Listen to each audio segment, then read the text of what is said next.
നമസ്കാരം. നോക്കാം ഇന്നത്തെ പ്രധാന വാർത്തകൾ. പനയമ്പാടത്ത് നടപടി.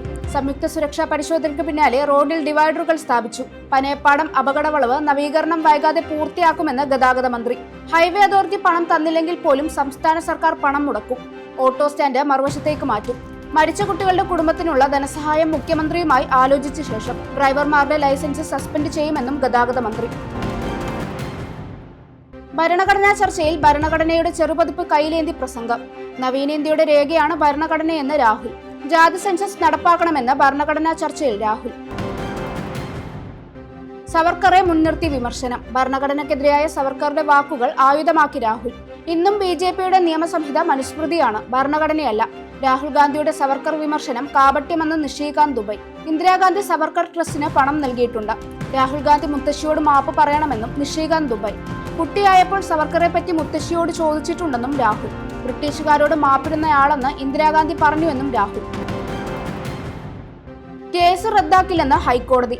ഗുരുതര ആരോപണമുള്ള ലൈംഗിക അതിക്രമ കേസുകൾ റദ്ദാക്കാനാകില്ല. ഇര അതിജീവിച്ചാലും കേസ് റദ്ദാക്കാനാകില്ലെന്ന് സിംഗിൾ ബെഞ്ച്.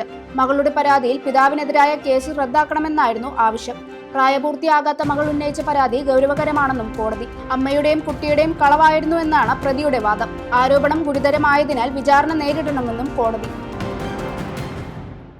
ദില്ലി ചലോ മാർച്ച് ഇന്നത്തേക്ക് അവസാനിപ്പിച്ച് കർഷക സംഘടനകൾ.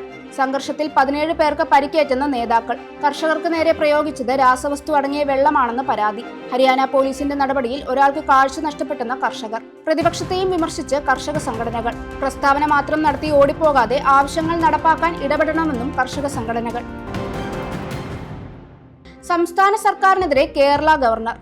എൻജിഒകളും വിവിധ വ്യക്തികളും വയനാട് പുനരധിവാസത്തിന് സഹായങ്ങൾ വാഗ്ദാനം ചെയ്തു. സംസ്ഥാന സർക്കാരിന് സ്ഥലം അനുവദിക്കാൻ പോലും കഴിഞ്ഞില്ല. കൃത്യമായ റിപ്പോർട്ട് നൽകിയിരുന്നുവെങ്കിൽ കേന്ദ്ര സർക്കാർ സഹായം അനുവദിക്കുമായിരുന്നുവെന്നും ഗവർണർ.